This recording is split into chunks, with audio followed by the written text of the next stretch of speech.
Hi, I'm Mr. Webb and I'm Head of Humanities at Farlingay, and I'll be talking to you today about the A-level geography, and I'll be speaking to you with the help of Mr. Brooks, and we'll be just explaining a little bit about the course. So at Farlingay High School we follow the OCR specification H481, and we've been doing it a few years now, and we found it very successful and very accessible. And the course essentially investigates a huge range of various different geographical ideas and issues, and there are different scales, from local scale right the way through to the global level. And what we're finding is that the relevance of those individual topics are massively relevant now and also increasingly in the future. So studying these topics at A-level are very, very important.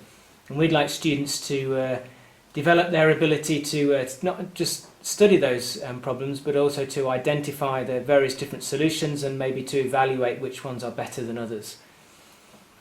Now, if we look at the two different sides of the course in Year 12, we look at something called Landscape and Place, and this is where we look at physical systems, we look at coasts and coastal landscapes, and here we study a whole range of some familiar topics and others unfamiliar to students from GCSE, but obviously we try to develop students' breadth and depth of understanding of those various different coastal topics and issues, from coastal processes through to landforms, but also then the ideas of management and successful management.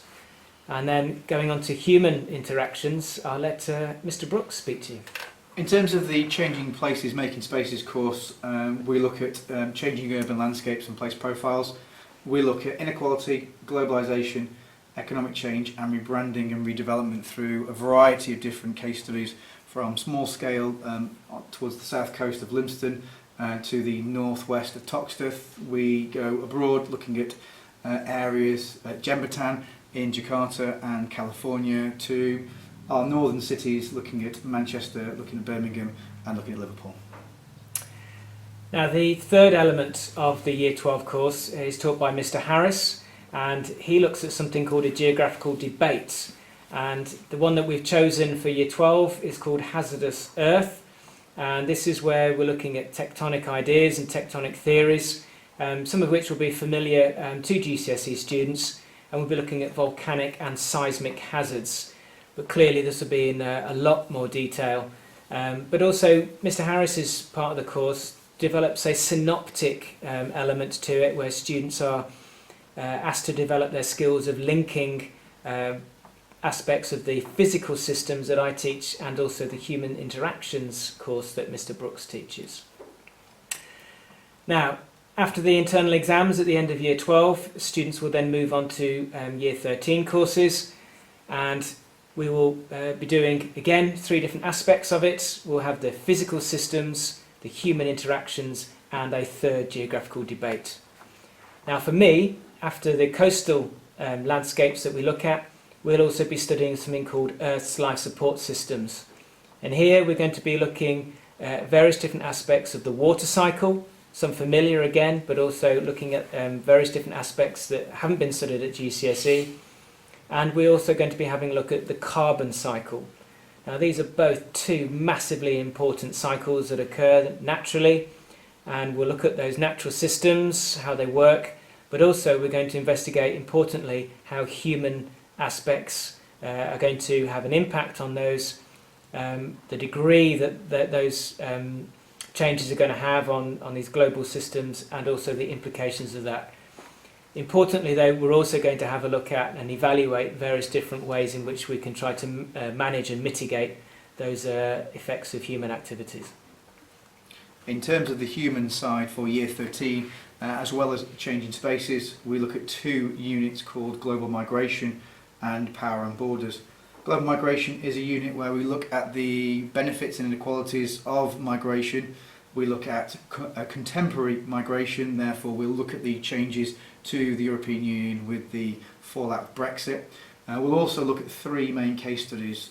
Brazil, which is a case study that looks at historical migration with the Portuguese, and 2 modern migration routes. Even though the United States is a historical one, we're going to look at how Mr. Trump wants to build a wall and wants to reduce migration, and to see whether or not that changes with the inauguration of maybe a new president or a similar one. We'll also look at Laos, which is a country that welcomes immigration and welcomes sending people abroad in order to make economic advantage itself.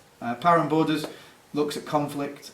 3 conflicts that stand out right now are South Sudan and the issues to do with conflict and resources. Mali, which has a fallout to do with the breakup of Commonwealth, and the Ukraine, which happens to be an issue on our doorstep.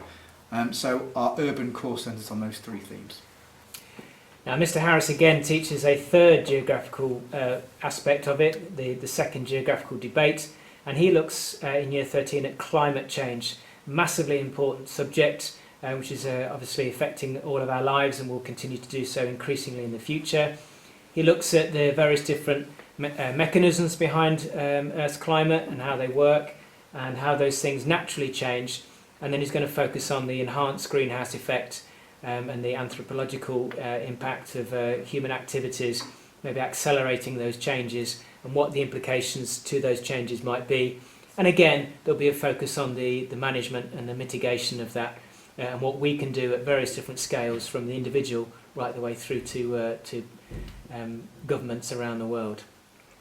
The last element of the A-level, and you can see there it's worth 20% of the full A-level, is the independent investigation. And as the name suggests, students develop their own titles based on any aspect of the OCR specification. We often have students doing coastal studies. We often have urban studies, maybe around regeneration and people's perceptions of urban change. And we also have several students doing courses and investigations around Earth's life support systems, looking at aspects of the water cycle and also the carbon cycle. And this is a hugely important part of the course, where students produce a project after going out and collecting primary data and secondary data, where they then analyse the data that they find based around a title, either a hypothesis or a question that they are posing, and then they conclude and evaluate at the end. So a classic piece of geography, but a hugely important aspect of it, which generates kind of independence and those skills of organisation and data collection. Now, we do run support for that. We've previously run field trips, and we've been away several times to various different coastal and urban environments. And recently we've been to the North Norfolk coastline to consolidate some of the areas that we've studied on the coastal landscapes course. And we also go to urban Norwich and look at regeneration projects and schemes going on there.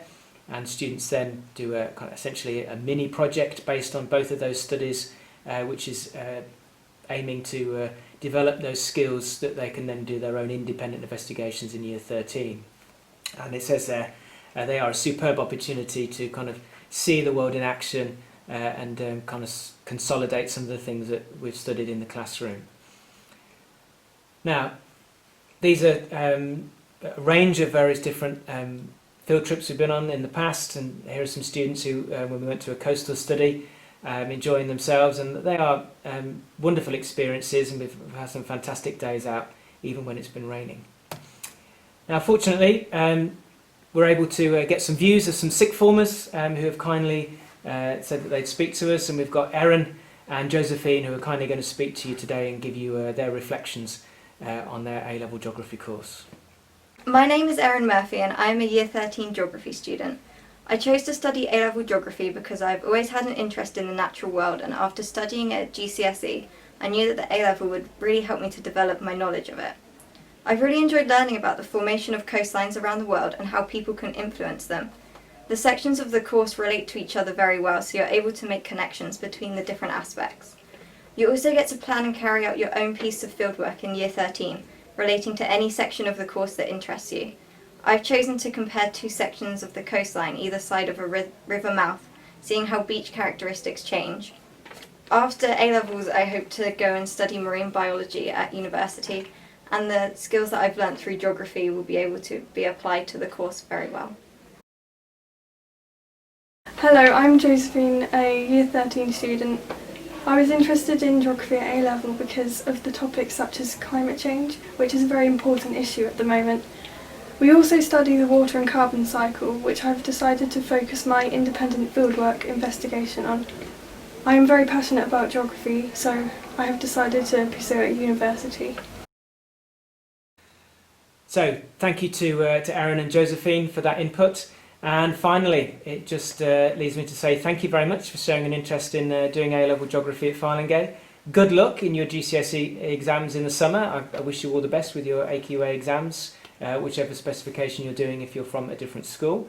If you'd like further information, obviously you can contact the school, you can have a look on the website, and of course you can always have a look at the OCR website for more information.